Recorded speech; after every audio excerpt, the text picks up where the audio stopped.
to Green Elephant's office lounge. For the first time, you can actually see behind here what it looks like behind. Usually I have a green screen up and nobody can see what's actually behind me. And it's actually quite nice. There's a few plants. So imagine that tonight you're invited to a very casual and intimate conversation with three wonderful people who have been trying out the satellite scan and who have been going through the whole process of answering a gazillion questions, reflecting about their personal communication behaviors, and then having a few hours of watching me on a video talking about how to read their data. So there might have been some insights, there might have been some things that they got out of this. And the purpose of tonight was to just host a little casual conversation in my lounge with Marina, who I'm going to introduce in a second, Jane, and Daniel, who are going to be imaginary sitting behind me on those sheepskins, even though they're not. So first of all, if you're watching this, there's a chat. The chat can be seen from all channels. So if you're on YouTube, you can chat to people in Facebook and vice versa. And I will see your pop-up messages. I'm not going to display them on screen, but I'll see them and I'll answer to them while we're having this conversation. But tonight it's about you three sharing your insights about the satellite scan. And how it's going to go is we're going to have 3 steps. We're going to go through 3 rounds of conversations: the boast, the challenge, and the toast. Imaginary cups of tea in the air, and hearing a little bit more about what you've experienced through that format. And it's also going to be something that is right now testing a product that we call the satellite scan. So if you want to actually check it out, if you're watching this and you want to see what it's like, you can scan this. If you're not on your phone, obviously on your phone this is redundant, but if you're on a desktop, you can scan this with your phone and have a look at what we're talking about. This is the satellite scan. So today, let's start by, you're in the lounge with Marina, Daniel, Jane, and it's there's actually a lot in common with you three. The first thing that I just thought of when I looked at your results is that you all three have a lot to say on body language. Very different backgrounds. Daniel, you've come from a background of being a designer, but also stage performing professional, and you've done a lot of work on yourself recently, discovering new non-neurotypicalness to yourself and things like that. There's a whole amount of thinking around your communication on non-verbal level, which you bring, and we talked about just before we started. Jane, coming from Brazil, working in the design field, you've had a lot of adapting of your body language, if anything, from the timing of Brazilian versus Finnish communication. And Marina, as a professional in ritual play, which is something I'm sure you'll tell us about as well in a second.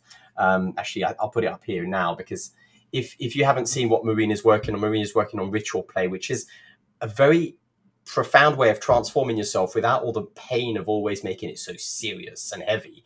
But actually, transformation, I don't know if I'm saying this right, but this is another thing that you have a huge amount of awareness on: non-verbal and body language, non-verbal communication. So already before we started this conversation, with you all joining in now, I thought there's a theme: body language. Now, if anybody in the chat, hello Anu, hello Maha, there is something that you might want to ask. If we go through, it pops up question in your mind, throw it in the chat. It's always interesting for us. You can ask a question to Daniel, Jane, or Marina as well. I'm sure they'll be happy to at least indulge you in trying to answer if they're reflecting out loud, talking to things. So let's jump in with the first question. You have a million reasons why you could have done something else than do this. Do the cooking, update your CV, whatever. There's always something better to do probably than personal growth, right? Now, the first question to you is, why did you actually accept? What made you interested in, and this is what we call the boast, what made you interested in joining this experimental unboxing process of a satellite scan for introspection? Why? What was your motivation? Who'd like to go first? Let's use the talking piece "oh" when you finish speaking to say that you're finished, and we can all answer "oh" as a way of showing that we've heard. So who'd like to go first? Who'd like to answer why? I'll put it as a pop down. Why did you join as a boast?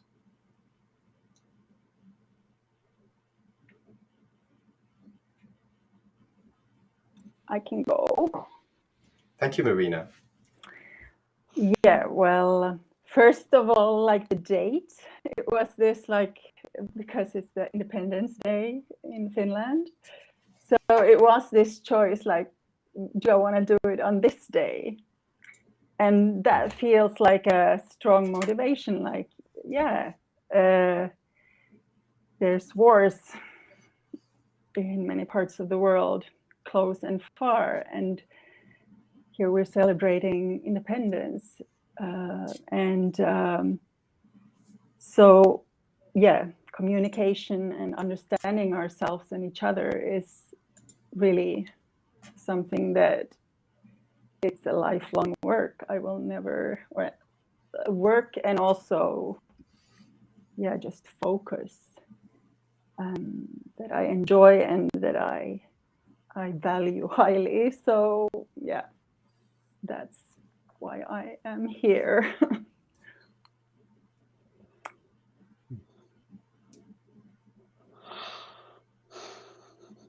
Os. So was that os? Yes. Thank you. Did you notice what happened? I just left the silence there because as a Frenchman, I would feel really awkward with the silence this length. But some people in some cultures have a different degree of silence that is awkward. Like in Finland, it's longer than in Latin cultures. And the os is a beautiful way for us to sort of avoid stepping on each other's toes. In other words, like interrupting when it's not the right time, for giving people space to think out loud. That's why I didn't interrupt you, Marina, but thank you. So you joined because it was a good time for actually doing something else than work, to taking time for the Independence Day and looking at self-reflection as a topic that you enjoy doing on your time off. So thank you for that. Who's next? Daniel, Jane? Why did you join? Why did you do this whole thing?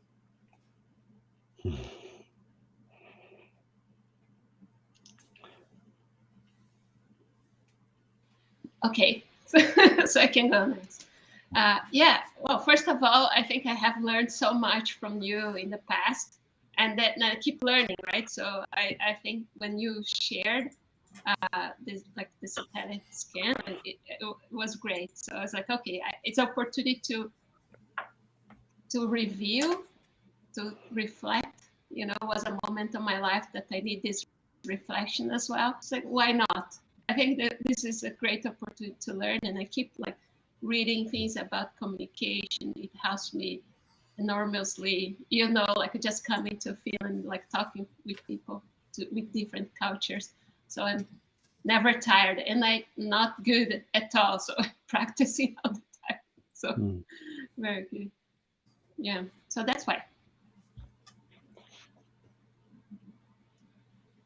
Os. Os. Os. Os. Daniel, would you like to jump in with your, why did you join? Why did you do this this process of self-reflection right now? I'll try to be brief about it. But I think I'd say the past 2 years has been a period of time of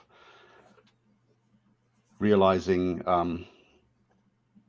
structures, tools, processes from my own personal life, and how I've created different ways to keep myself functional in a way that I expect society expecting me to be, if you can keep up with sort of like trying to please in a way the expectations of the people and the life around me. And what I've realized is that that there's a lot of challenges for me in communications, and especially when it comes to the inner dialogue, sort of like the way I communicate with myself, and without realizing, I have built a lot of ways to do it, tools, processes, routines, rituals. At the same time, allowing myself to be really chaotic sometimes as well with them. That creates another type of security and safety for myself. But after having become conscious about this, I also started to look for concrete solutions from maybe the commercial is maybe not the best word here, but like, for instance, from consumer application software, apps, how to manage your time, for instance, better, how to manage your tasks, how to manage your, I don't know, even relationships. I don't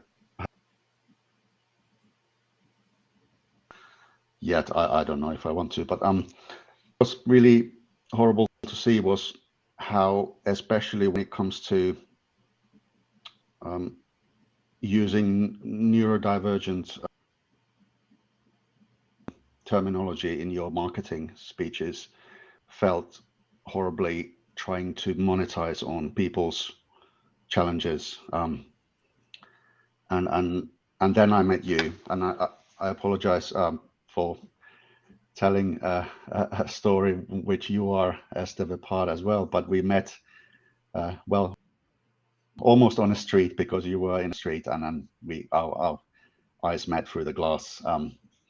And I jumped in, and we had a chat, which I would say was only me going on about these things for an hour without letting you say anything about it. And then I had to go.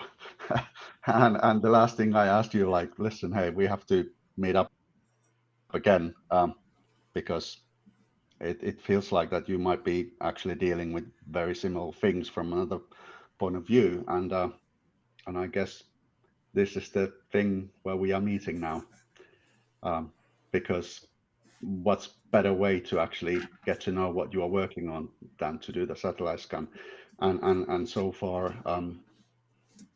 I haven't seen any signs of those like less pleasing things about what comes to these different apps and solutions. So far, I think this is like at the very core of everything, where, for instance, the dialogue with yourself starts from, and so on, as well as with other people.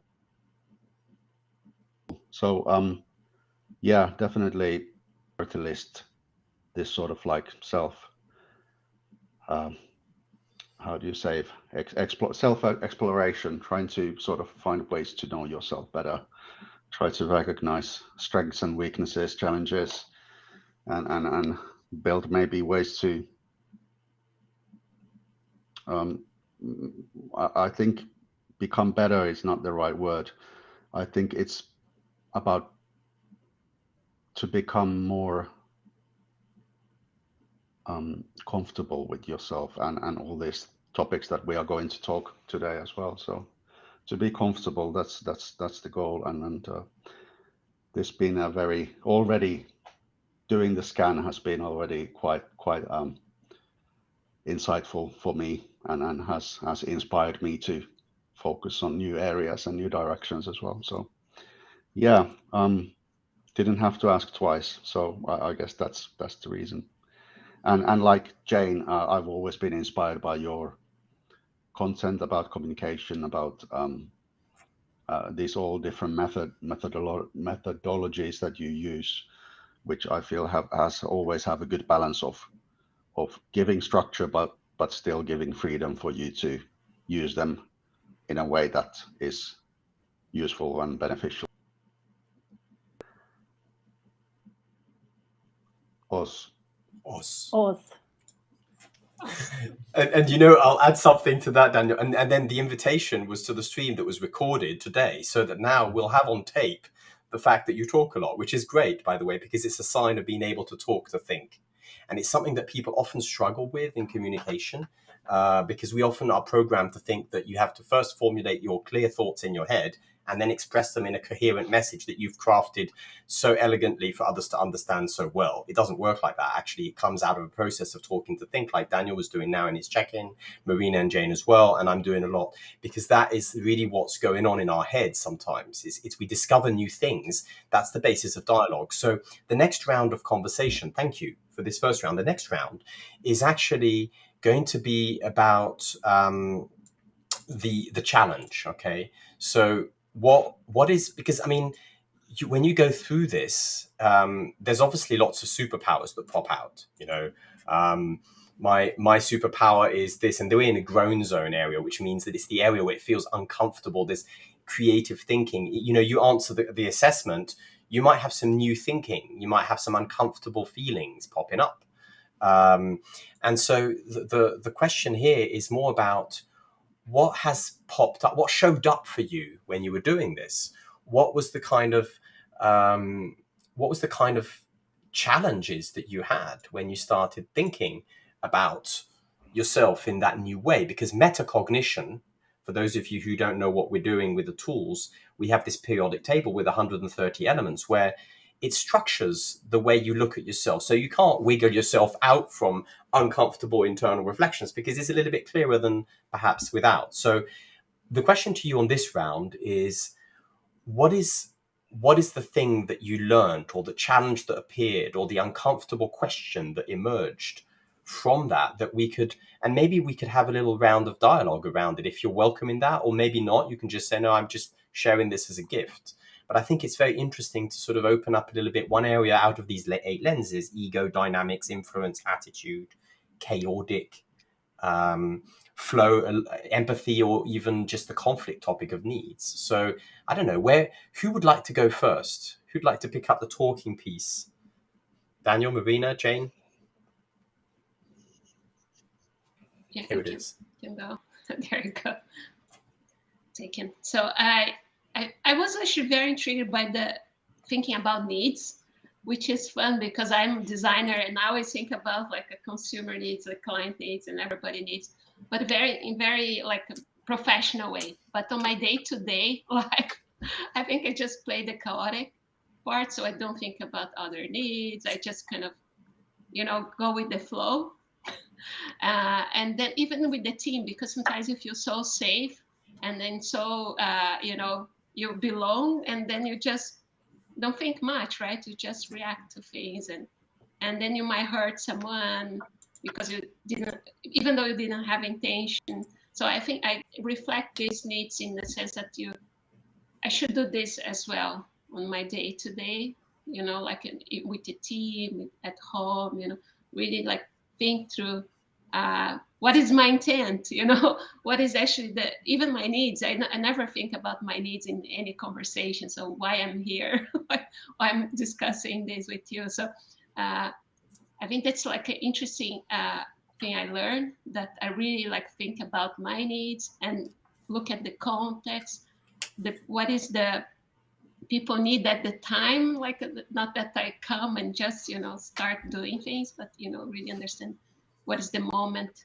So I think you had a very great video about this conflicts that happens sometimes with the team, and then you play the mediator and you try to go through different barriers in this process of solving this conflict and turning it into trust building, which was super, and I think it's very it's doable. So that was I think my great learning, that it sounds possible. So I didn't feel that I couldn't do that. So it's also encouraging to like your words encourage us to do great things. So thank you for that. Os. Jane, is the topics of conflict that you just opened up is something that is from our data, looking at lots of different countries and people. It's literally the overarching theme to most people's most challenging communication situation. So challenges are generally around people having conflicts in communication. Simple way of putting it. In your insights, what was because you mentioned also intention. what was the thing that you started to think differently about with the intentions? Was it that you had a particular way of changing behaviors, or what was it that you were thinking? Because you seem to have quite a clear picture now of the topic. Well, if it goes to culture, I think even like in Brazil, we always help people independently, just kind of, we are taught, just go there and help, just go there and support, just go. So you are a good person if you're present, so it's like being present is very important. So that's like, so what coming to Finland, it's a different scenario, right? It's a different context. So I cannot, it could be intrusive. So I really need to look at the context and my intent, even like, because I never thought about why I'm helping or I'm supporting. I'm not doing something for myself, actually. And certainly I was doing this in the past that, someone needs help, I would just put all my stuff, like behind and just help people. So I think there is a respect that I need for myself, but also with other people that they don't need this moment with me, So that's like my learning. Is it a good picture for you? It's more clear. Yes, thank you. Okay, us. Us. Are there? Do you welcome any reactions from the others, Jane, in this? I just wanted to check with you before. Of course, please. Daniel, Marina, did you have any reflections or things that came out of this sharing from Jane? I think, if you would have asked who goes next, I would have wanted to go, because there's something in Jane's challenges that sort of kind of work as a segue to mine. But I think it's about, I think what hit me was the words or the sentence that when we help people, we just help them, sort of like that. There's nothing else into it, and that relates to intention, and even though it hasn't been mentioned here today yet, but I've also I include manipulation into this, and I know manipulation is considered quite a strength, and maybe even more often negative than positive. But if I may use one of the definitions that I think you have mentioned way back when, Estève, is the sort of like when the intention and the sort of content or the signals that you give out, when there's a mismatch there, it could be when it's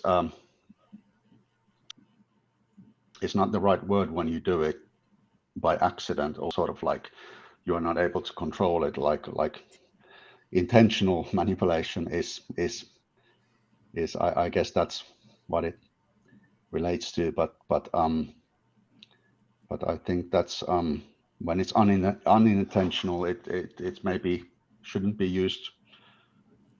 Maybe we shouldn't use that word, but I think you get my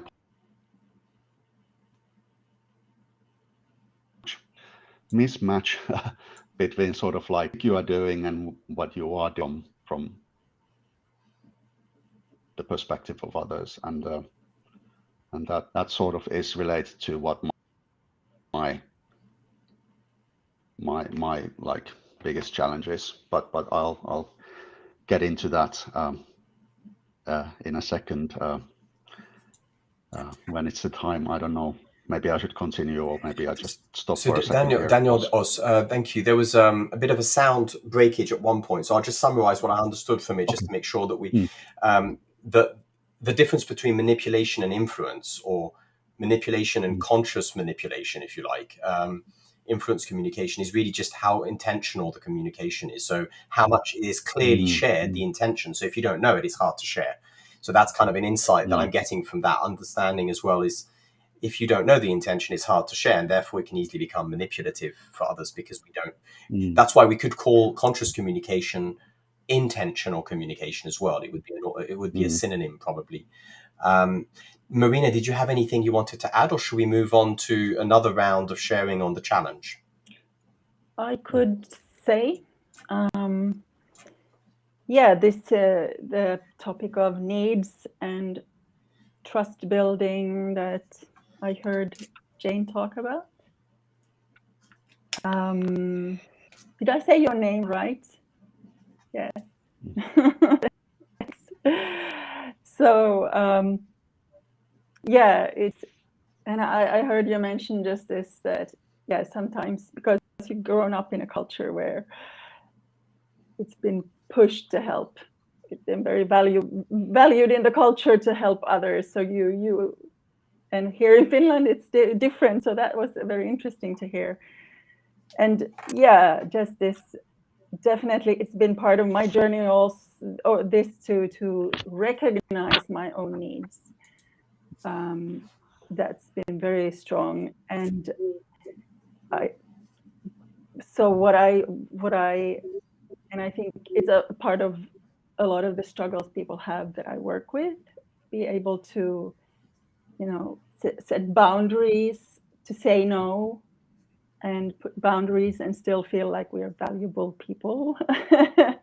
Even though it's like that, our no can be a gift just as much as our help can be a gift. So, I mean, that's definitely something I've had to learn myself. Like, oh, wow, what if my no would be a gift in this situation? That's the trick the hack I've had to sort of use to get better at putting my boundaries. So that was just sort of my reflection around that topic. Os. So in continuation of this, Marina or Daniel, would you like to sort of share what was your experience of, what was your challenge actually with this? What did you uncover? What turned up? I could pick up from here. So what I mentioned earlier was maybe the mismatch. I think you probably have terminology-wise, you have better nuances to sort of describe the sort of unintentional mismatch between intention and actual content or signals that you send. But my challenge is maybe if we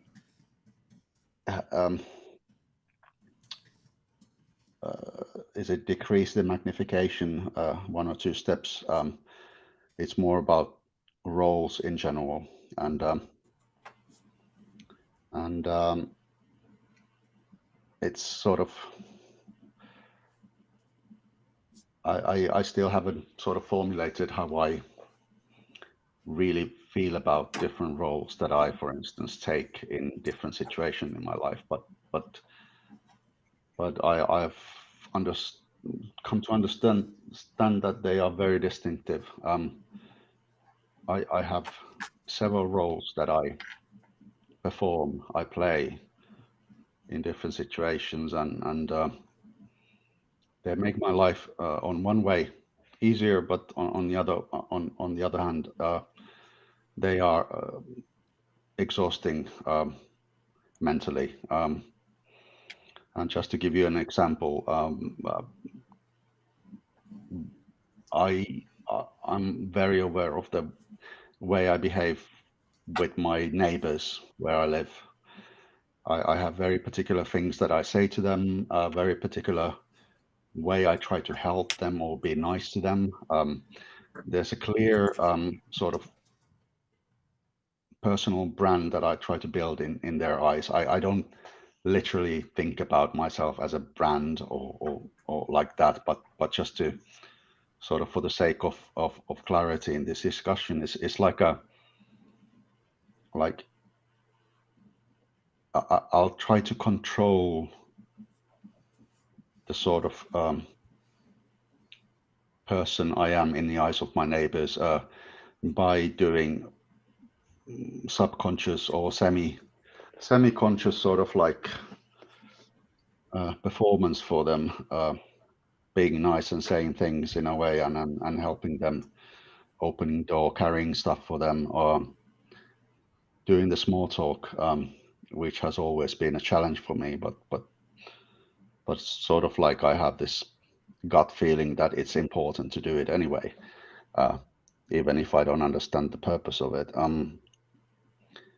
But it's these roles, and to continue from that, to actually look at the different sort of environments of the role. So there's the work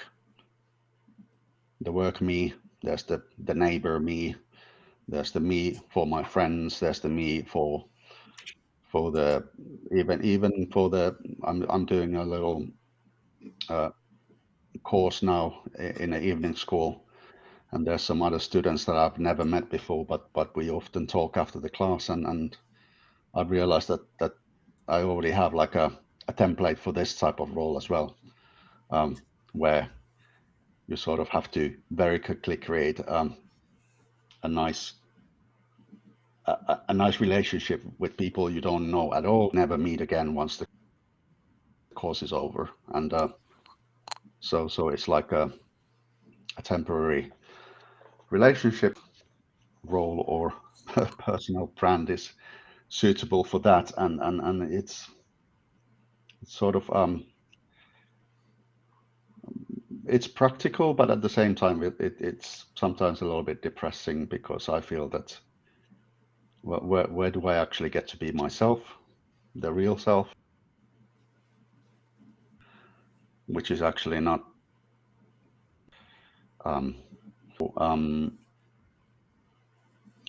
so I guess that's when I'm at home. but yeah, it's these sort of performances we do every day, and maybe not this deeply, but I spoke about this with one of our competence leaders at work. I didn't use personal examples or anything, but I just mentioned that, well, everybody at work are performing. They are pretending to be the best in every possible way they can be. They never will show their weaknesses. They never will show that they are bad at something, because that's how this, and I'm sorry, I'm using maybe some trigger words here, but like this capitalist work culture, that's how it works. It's merit based, and you have to always pretend that you are perfect and best at whatever you are doing, or even if you are not doing it, but if you talk about something, you still try to sort of give the best impression of yourself, and that's how our work environment works, and maybe some other areas as well, when we meet strange people, but yeah, it's and this sounds very dramatic, but I think it's sort of ingrained into our sort of DNA as well. It's a way of survival. It's a way of creating those social connections in a pact, in a group of people. So inherently, there's nothing bad about it, but it's just being too overly conscious about it, and then actually that creating anxiety and sort of like locking me is sometimes my challenge, sort of like, because I have problem with, after becoming conscious about it, I have problem accepting that, like I'm sort of like challenging myself all the time, that is this actually like morally acceptable to myself. So to summarize it, how much can I please myself for being myself? Us. That was a surprisingly delicious summary. Thank you, Daniel. That was like really like nicely round. Would you welcome some shares from others on this, including from myself, or would you just like to keep this as a gift and move on to Marina's sharing? You're more than welcome to. Yeah, please, if you have any. Marina probably had something to say. I saw you were nodding at some point. Yes. Yeah, yes. Yeah, I mean, when you said this, where do I go to where I get to be myself, when that, as I heard it, when that self is not necessarily nice. So that's why I created ritual play, so I would have a place to go where when I'm not nice, and I could still relate to people. So yes, so it's really, anyway, so I could feel so strong resonance with that. And just on a more cultural level, I mean, this is really the question, because there's so much of aloneness in the culture among different ages, and yeah, like really there's too many people struggling with this question, like where there is not enough this whole, like, how can I be myself, and connections in a meaningful way. I mean, so they actually give something and don't just feel like they take something from me, the connections we have. So I mean, these questions is what I hear in what you're sharing, and they're really big questions. And thanks. Oz. Oz. Any other sharing? I had something to share as well. Maybe Jane, you had something? I think very quickly, I hear you, Daniel, and I actually have the opposite. I have a very, very difficult, I cannot play any role. So I always, like when I can for a while, in workshops, like when I'm staging, really, that I have a very clear intent, content, and I deliver it, so that's like the way. And otherwise, I have difficulties in like wearing the clothes that people tell me to wear. I have like difficulties to, it's just the opposite. I always think, why do I need this? Why I need to? So maybe we can have a conversation, Daniel. You tell me a little bit how I can be, play the different roles, and you can tell me, how I can maybe share with you like more of my experience. I don't know if it'll be helpful though, but it's good. Yeah. Oz. And before you go, Estève, I just a quick comment to that. Yeah. I guess in some ways, if you could give me some of your sort of like always being yourself, and me giving you some of the masks and roles that I carry on my shoulders every day. Yeah, that would be a good exchange. Not sure if that's possible, but yeah, sounds good. Oz.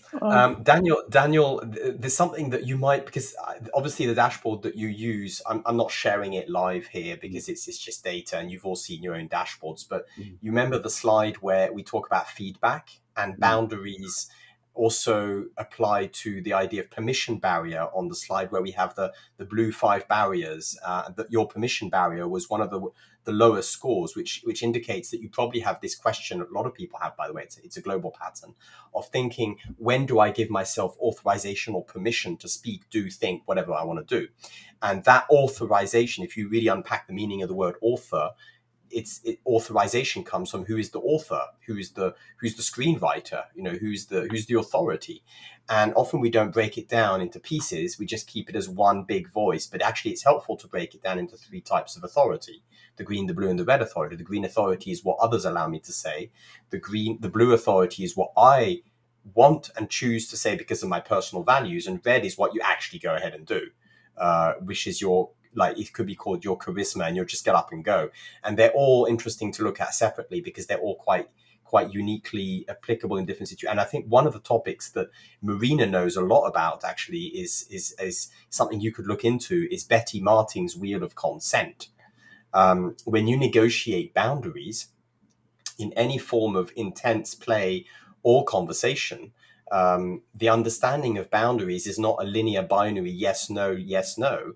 It's actually a quite complex thing of done being done to, and giving and receiving, which kind of all mix into 4 key words of taking, serving, allowing, and accepting, which are 4 different gradients of boundary consent. And I think when you're basically, what I'm hearing from you, but also from the previous sharing, is that it's a balance of respect of self and others. Balance of too much respect of self is selfish, too much of respect to others is being a walkover, and you can't do much when you're tired. So it's the balance of those 2 respects. Respect is not a singular, I'm always respectful.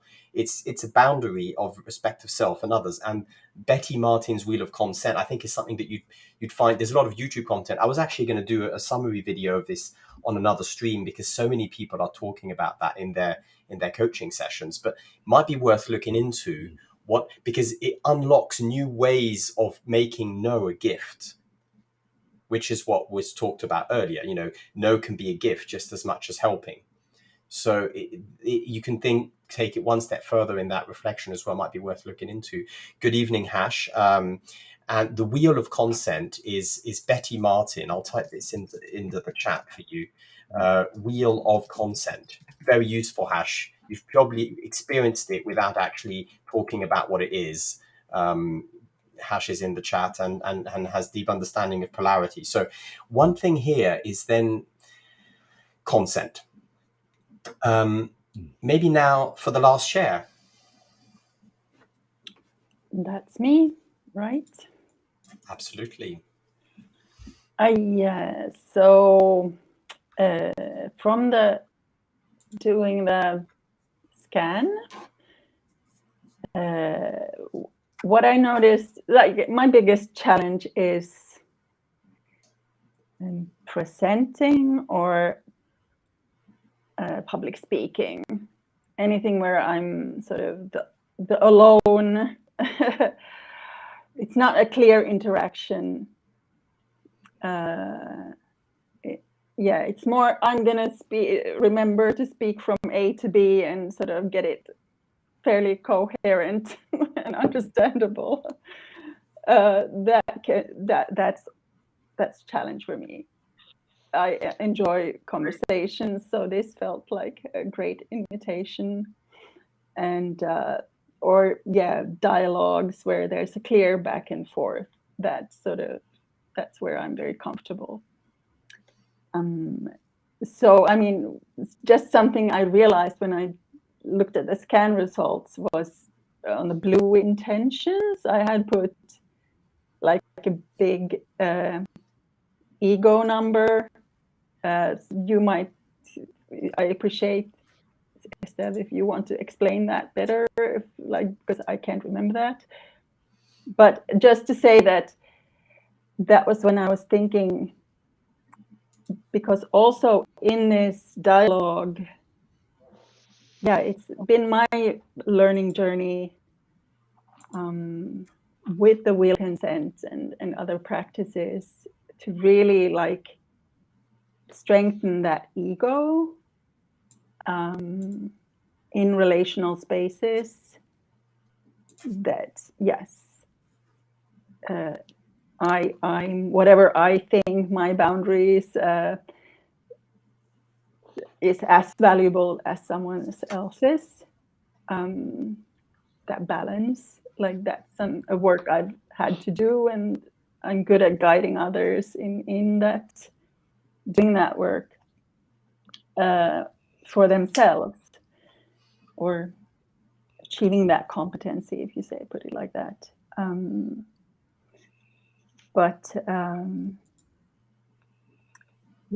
I just realized that's the context of where I was thinking about it.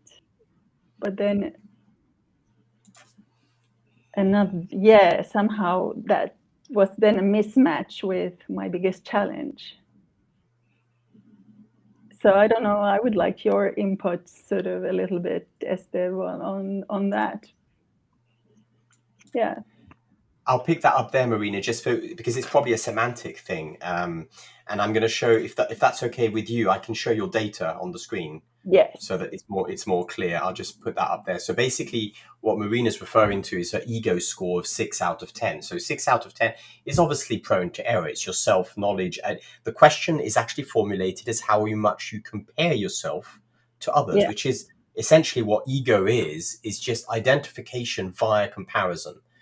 For good or for worse. It doesn't have to be like, we often project ego onto the American culture and say that because they're more confident at talking about themselves in a positive way, we often label that as being ego. But it's exactly the same if you compare to others negatively, like we do in Finland, where I'm not as good as, for example, Finns often say, I'm not as good as this other culture. That is also ego. It's just a comparison between self and others. Both cases can be problematic or not, depending on how we ride the car. So if you think of ego as a social vehicle, a bit like what Daniel was saying with roles, each of your roles could be a car. Why not? Instead of hats, you could call them cars. So you have your ego vehicle on a physical level, your ego vehicle on a social level, work level, perhaps, your ego vehicle on an intellectual level, and your ego level on a spiritual level. And this is what we measured. So the score in the middle is your ability to detach in a way indirectly. It's not an accurate measure, because if you're thinking situationally, there are topics that trigger you more than others. And what we measure in the circle is the topics that are more likely to trigger you. So in your case, it was social media, but for somebody else, it might be responsibilities or behaviors or sex or gender or whatever it is. And everybody has their own ego triggers, which is a complex mix of nature and nurture, their upbringing and their experience. And their genetic makeup, some say as well. But the point is here, your ego score is only a sort of measure of how much you're likely to compare, which then, if you compare a lot, it doesn't mean you get triggered. It just means that it's more like an electric tension that allows you to get triggered. So that's all it means. And for example, if you have a mediation, let's say that you're hosting a creative workshop that gets a bit conflictual, because conflicts and creativity are very intertwined.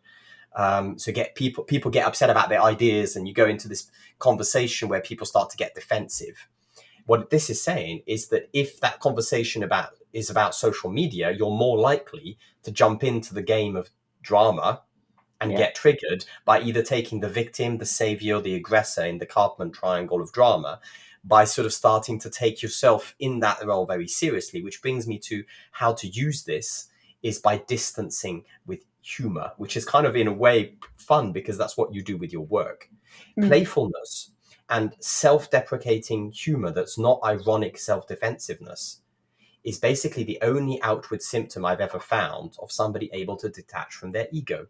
So it's a bit like saying, yeah, I can talk that I don't have ego, but the real proof in the pudding is how much you can laugh at that trigger without taking yourself seriously in the role of aggressor, victim, or savior. So it's a constant game we have. I would just, on that topic of how to distance oneself from one's trigger. So humor is one thing, and this, like, to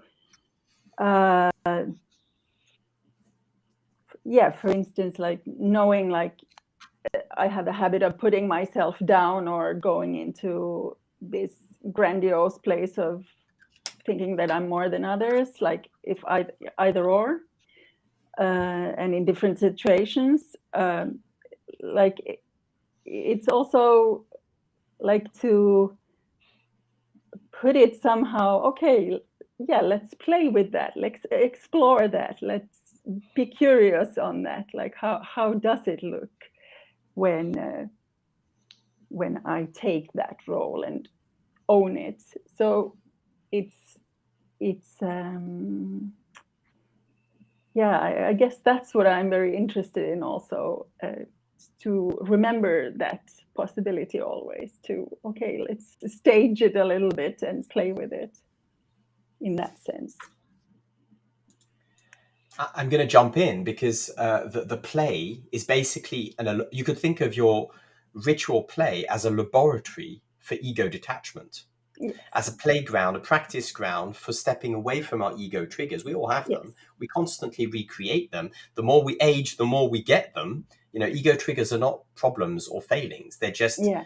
attributes of our Yeah. current personality. And I say current because personality is shown to be changeable, and it also is very poor predictor of communication generally. So it's just more, in this case, play.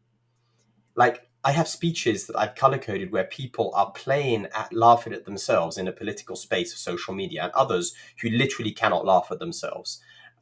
If you look up Obama in the correspondence White House dinner's official speech, I think it was 2017 or something, he had an incredible moment of laugh at himself through having seen some stand-up comedians laughing at his political rhetoric. Inviting that comedian on stage with him in a live speech takes a lot of vulnerability, a lot of authenticity. I'm not saying I agree with his ideas necessarily. I'm just saying that as a figure of communication, it was a perfect illustration of ego detachment in the social media mundo level sphere. And that can happen on a work level. It can happen in a workshop like you organize, but it also can work in your head. Where are you? Where is one taking oneself too seriously? Is a self-reflection that comes that, like, it's a personal and very intimate question, is where am I taking myself so seriously that I can't laugh at myself? And we all have them. And that's where I think the reflection is most juicy. Perhaps Jane or Daniel, you had some builds. If Marina, you're welcoming some more feedback or builds from others. Yes, yes, please. Jane, Daniel, would you like to? Do you have anything to sort of, any powerful questions that have come to your mind, or some sensings or things around this topic that you'd want to share? I sometimes get overly sort of caught on particular sort of terms or expressions, so I might need to formulate a little bit longer in order to create a connection to Marina's, that's sort of like and allowing yourself to be, well, I guess vulnerable, but it is a vulnerable place to be able to laugh at yourself. But what that sort of reminded me of this challenge of being merciful to yourself as well, because probably everybody is different, but I've identified that a lot of my anxiety is that I create for myself is created by sort of the inability to laugh at myself within my internal dialogue, sort of like being too demanding on myself, especially when no one's looking, especially when sort of like I'm doing something just for myself, whether it's or outside of work or with my family and so on. So like and that causes that what might seem to other people as a success or a nice thing is actually a very like not that pleasurable thing for myself, because I'm not merciful enough for myself. So I guess that's like another way of saying that I'm not able to laugh at myself or be vulnerable to myself.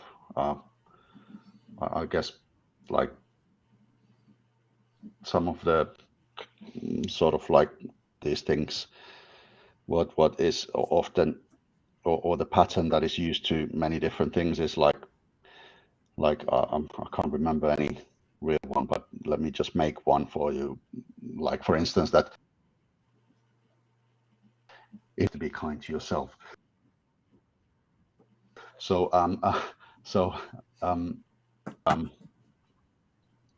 that's a bit on the same area, kind of like maybe the other way around, sort of like why am I so merciful to other people but not to myself in a way,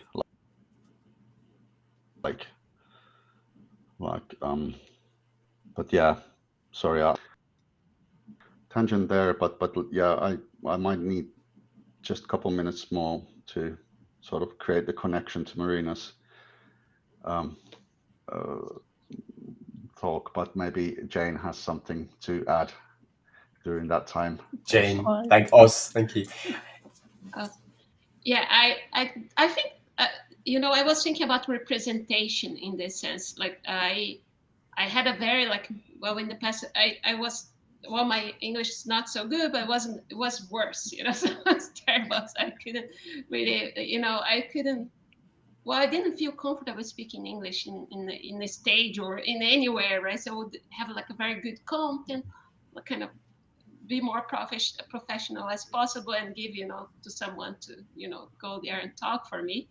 And then people were getting very pissed off. Actually, they didn't want to do it. So there was a little bit of, oh, Jane, just do it. So there was a lot of encouragement as well. So it was very supportive for me to kind of go through this.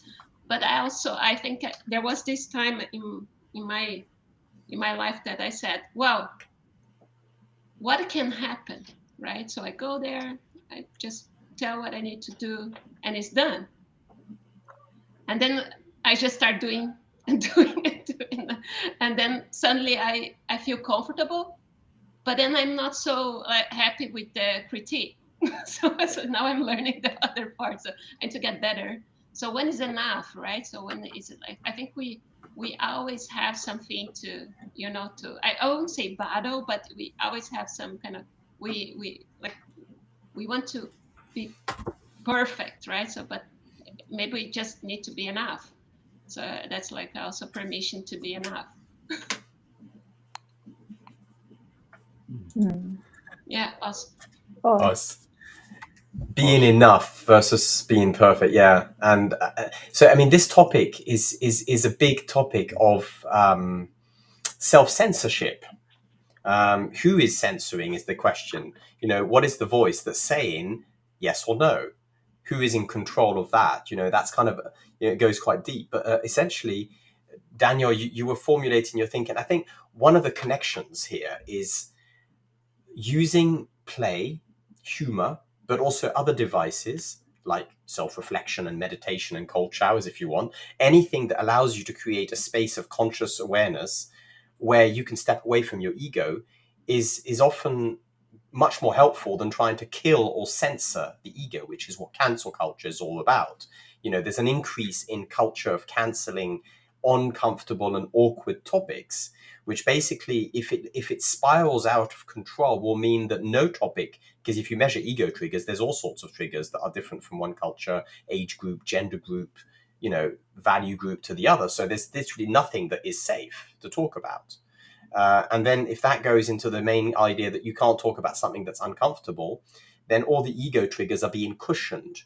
And then we're more and more prone to being triggered in random places in the street, when in our bubbles of personal confidence with friends and family, there's all the cushioning of censorship. And suddenly when you're in the street, you hear somebody talk and it triggers you. And then, it creates this very big contrast between real world and bubbles of cushioned, cancelled things where rules are. So a big question underneath that is, where do you allow yourself to be the most authentic and vulnerable at the same time? That's a question that it opens up all sorts of new levels of thinking. Perhaps is vulnerability and authenticity are not antipodes; they can be in the same space. But maybe you had some other thoughts, Daniel. Did you want to jump back in, or are you still in that reflection simmering? Obviously, the ego is a massive topic. Maybe I don't have anything to add at this point, apart from there was another keyword that sort of went by, and I'm trying to get hold of it. I think it was it authorization, like self-authorization, like that sort of interests me in a way, like because then you can sort of draw connections to also recognition and acknowledgement, which I have only recently realized that are massive amount of the fuel that generates the motivation to keep going on with whatever I'm going on. And Marina mentioned the Finnish culture earlier there, and I guess you said that there's similarities between us. I could mention also that I'm half Argentinian, so not Brazilian, but a couple hundred miles south from there, and I also sort of like grown in that culture through my mom. So the lack of feedback is sometimes a bit frustrating to me. I don't want to make this about Finnish culture. It is also existent in, like, let's say, British culture, where I lived for 8 years. So but in a different way. So to be diplomatic here, I sort of areas of like where you don't get feedback enough about something, or you are not recognized or acknowledged, which brings us to sort of this whole topic of pleasing. But anyway, yeah, like I said, it's a big topic. I don't know. I'm sorry. I'm now doing like fireworks in my head towards every single direction. Yeah, that's all for now. Us. Oh, Yeah, and Marina, so your sharing has opened up all sorts of different dimensions to it. There's a theme as well around victim, savior, aggressor, the triangle of drama. We are, as humans, hardwired to be addicted to human drama because it makes us feel important, special, and valuable. And at the same time, that is in tension with the sort of deeper ego thing of being useful, being liked. Our fundamental needs are easily confused with the drama need, which is just an addiction of social. If you look at Netflix at 2 a.m, you can't put it down. It's because of the drama. And that's the same magnetic pull we have with our ego triggers being triggered from this, that, and the other. The question is not, is it good or bad? But the question is, how do we take responsibility for those things? And I think if we were in a school environment, I would love to see one day a school program that would teach ego distances. Ego, like you go to the gym and flex your muscles. Well, strengthening your ego distancing muscles for children would be a very valuable global asset to cultivate rather than just maths. So, but maybe we could jump to the next round, the last round of this conversation, which is the toast. I was taking a few scribbles of what you were saying here so I could do a summary as well. But the toast is really just the last round of sharing from each one of you. In the olden days, this would be toasting maybe a god or something. But today, because we're in the 21st century, then maybe we could toast an insight or an idea, a book, or I think to make it more close to home, you could toast something that you got out of this. It's not about you toasting Green Elephant, because I'm just a vehicle for helping that insight. But more interestingly is, what is the insight you're toasting that you could share forward to others as a gift? That is something that you want to pay attention to that. Some people use it as a micro habit, like this is something I'm going to do differently. Others just think of it as a mental model, like the mental model of conflicts or the mental model of consent from Betty Martin or whatever. What is it out of the different elements in the periodic table, or anything else, if it doesn't fit into that framework, that you'd like to toast gratefully as an insight you got out of this satellite scan plus reflection videos? Who would like to go first?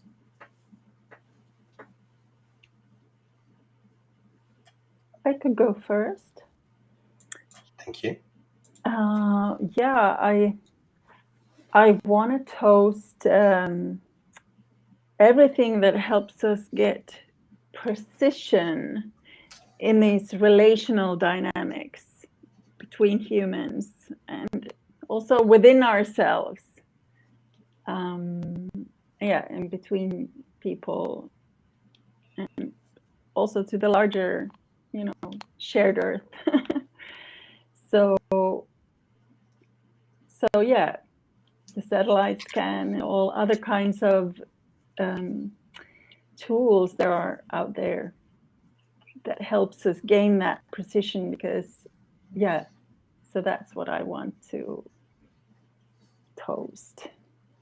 So we could get as accurate, like as in, in music and all these other places where you can get very accurate and precise. So that's my toast for precision. I'll toast to that. Toast to accuracy, precision of self-development and development of relationship to others. Thank you, Marina. What else? What else is there to toast? Jane, Daniel, who would like to toast next?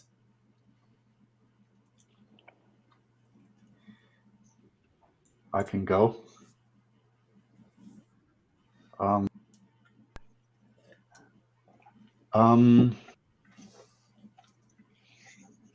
trying to create a story here, obviously, which was interesting because you or the tool, the scan, so beautifully sort of worded the sort of like habit of mine, like trying to create a story, and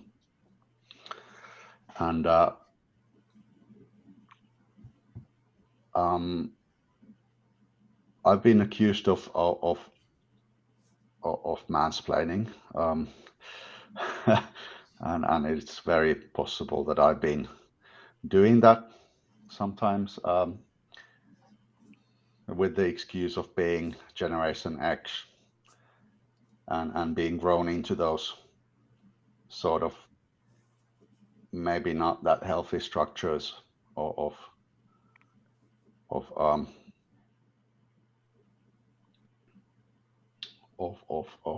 having certain worldviews, but just to maybe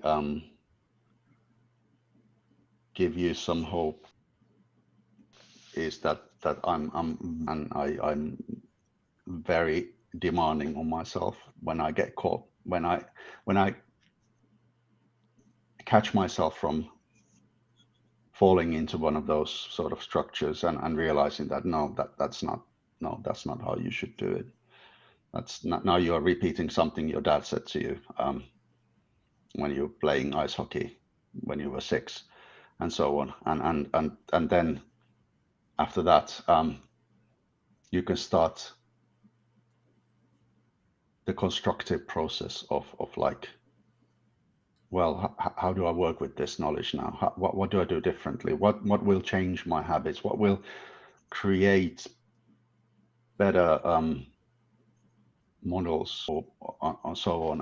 And having said that, I have to say that I'm sure not all of people are like this, but I'm very dependent on structures. I need structure on even when I leave my home. I need a structure there. There's a tool here. I can share it with you. It's very sort of, might sound naive and sort of like, maybe it makes sense or not, but I have this when I leave out of the door. They come from Finnish words, the 4 H's, but basically it's if I just directly translate them into English, it's hair, smell, drugs, and teeth. So those 4 H's in Finnish, it's hiukset, haju, huumeet, hampaat, and that's the mantra that I tell to myself every time I leave out of the door, because that's the way of reminding myself if I forgot to do something. Hair, just so that people don't get scared of me when they see my long hair like all over the place. So sort of like consideration to others. smell a bit similar, sort of like I don't want to smell bad, so getting the antiperspirant or whatever done, and drugs. I don't mean real drugs in a sense of legality. It's more about like getting your vitamins and what other feel are necessary for you to do daily, like getting a magnesium, zinc, and all stuff. I'm sure we all are taking some supplements these days, and medication, maybe. But anyway, and the last thing is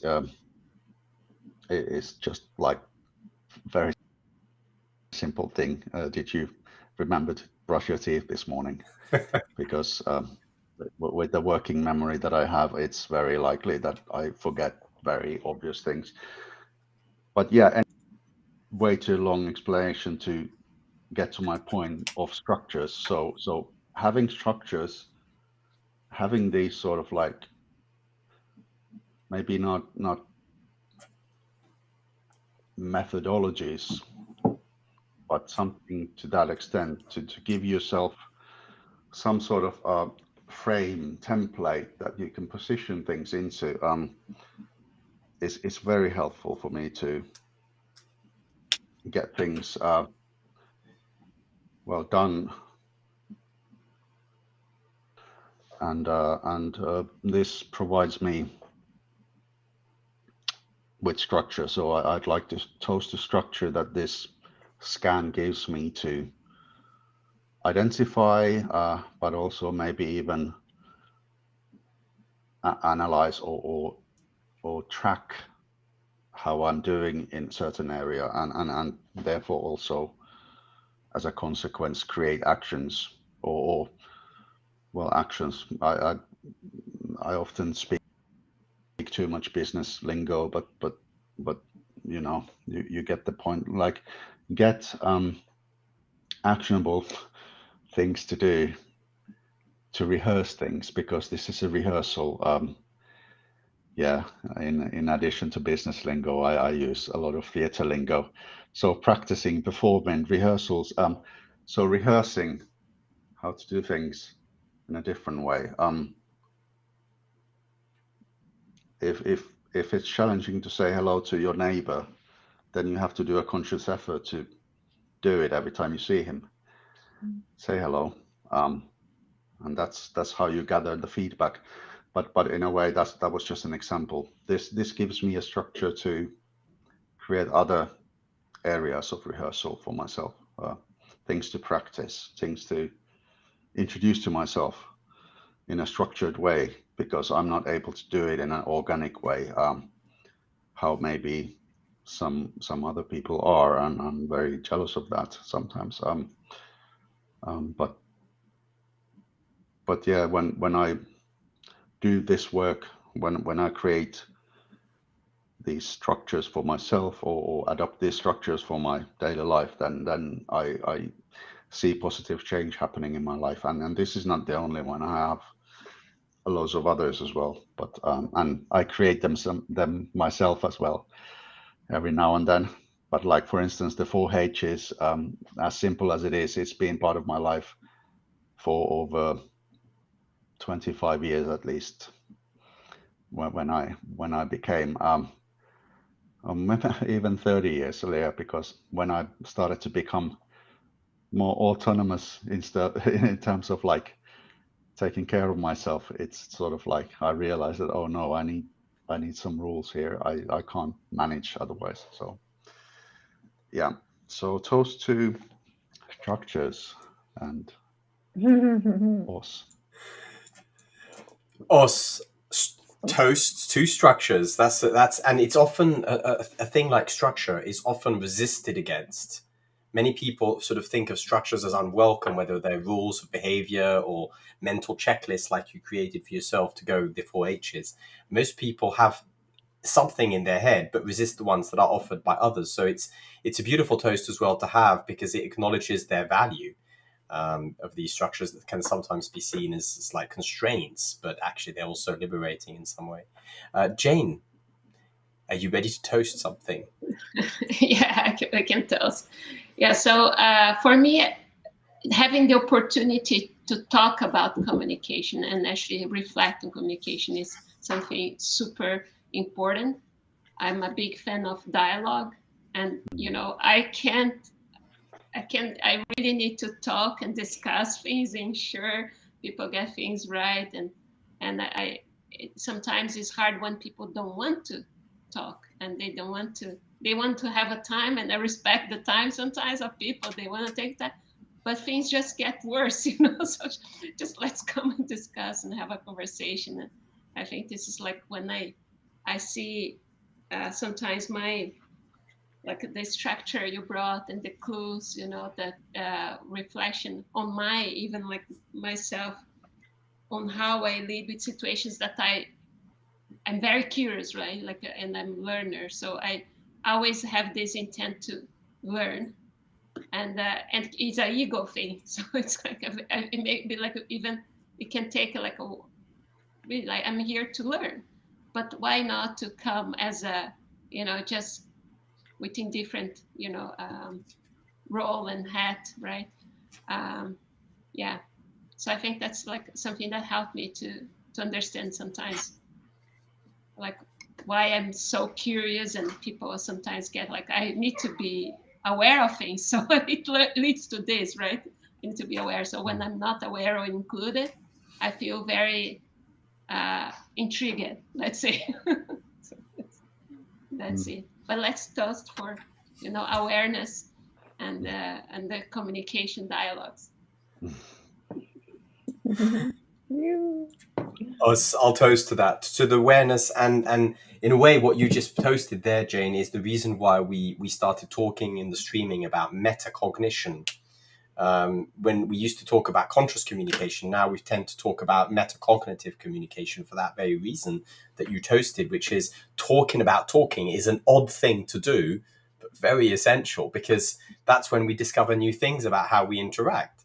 Having a language to talk about talking is kind of what we're doing here. Is like, it's one thing to say I get along, but it's another to talk about how do we get along better. And that's what this whole periodic table and the scan was about, is to bring a language of talking about talking, metacognitive communication. So thank you for toasting this. I'm going to toast something by doing a summary, because I took some notes, messy notes, but I took some notes. And so I was just going to go through a little bit as a toast. I'm going to toast you three, but with a summary of what I got out of today's reflections, sitting on those sheepskins over there. While I'm getting my paper ready, those of you who've not actually seen what we're working on, the scan that the actual today was about is a sort of assessment online, takes about an hour, and then it measures through questions which are quite accurate, but they are obviously based on your self-awareness, so they require a lot of self-honesty, and you can test it out here by scanning this if you want to see what it is. And try it out for yourself. Also, what was mentioned today is that it's not something that you do once. It's something that you can do like a snapshot, because it can measure shifts in your behaviors. So one thing that's interesting, I've done about 5 of them so far at different timelines, and seen based on different situations, what am I scanning? What awareness can I get, for example, scanning around conflicts or workshops or writing? Or social media. Different situations of communication have different insights. So I've done different scans on different situations just to get very accurate view of what's going on. So that's really what this is about. The satellite scan is an ongoing process, really, that you can keep doing when you need to take an accurate view of yourself in your communication behaviors. And for those of you, Jane, Daniel, and Marina, if you want to go deeper into your data, obviously, as a thank you for coming onto this conversation stream, we can have a one-on-one session afterwards and just go deeper into any of the data that you want to open up. It's perfectly timely to do that afterwards. But for today, summary. What did we get? Big topic of respect that came out. Respect of self, respect of others, from what Jane was sharing at different moments, with the topic of helping others versus, is it potentially a trigger of conflict? Sometimes saying no is a gift. Sometimes it's not helping, that's a gift. Then there was the topics of congruence and what you call, Daniel, mismatch. which in the periodic table there's an element called congruence, which is aligning your verbal, your non-verbal, and your intentions, and that is the seat of non-manipulative behavior. So in other words, to make sure you build trust, you align those three, starting from the bottom, which is intentions. Like, Simon Sinek talks about start with why. Why am I sharing? Why am I asking this question? Is different than asking a question. Out of respect for your point of view, dear sir, here's a question. And that alignment is an intentionality, and that is a big topic that came out from several rounds of reflection together, which then opens up the topic of trust and boundaries, and setting boundaries of what is okay for me to share, what is not okay, the authority, the permission, and say no, led to us talking about the wheel of consent with Betty Martin, who has some very inaccurate, to borrow your word, Marina, framework to understand the delicacy of negotiation of consent with self and others. And then we talked about ego, and Marina brought up the question of what is the meaning of the score, and how does that open up distance from ego, and what is the thing about? And we then talked about how taking responsibility of ego is different than trying to kill the ego, or just basically playing with ego, dancing with ego, and having a sense of humor around ego, and taking responsibility for our ego triggers, to go against this notion that there's sensitivities that we should at all costs avoid, that maybe taking responsibility for our own sensitivities is a good starting point for an ethical framework for communication. And then we went to toasts, where precision, structures, and the opportunity to practice and talk out loud was sort of. So I'm toasting the abundance of reflection that you did, not just tonight in this conversation on the sheepskins, but also in that personal space where you did the scan, that you did the work. It's not just talking about it. You went in and did the work and looked at yourself in the mirror and got some valuable things out there. So I'm toasting to your courage, which is something that is very unfortunately rare for people to go into themselves. People are more courage talking about others than themselves. So I'm toasting your courage at personal introspection as a final round of toast for tonight. Awesome. Chi. And so now, just to say goodnight to all of those in the chat, Hash, Maha, Anu, and those who you joined us from different countries. Very nice to have you there, sitting, watching us from the sidelines. And there will be a replay, obviously, as usual. This is going to be re-shown in YouTube. So anybody who missed it, you can share it forward if there were some things that you want to look at again. But for tonight, we're done, and we're going to stay online, you three, so that afterwards we can have a quick debrief. But I'm now going to say goodnight to everybody. Thank you very much, and do go and check out the scan. It's there in the web shop. We have it, and there's going to be plenty of insights to be gathered from that by just jumping in and testing it out for yourself. Good night.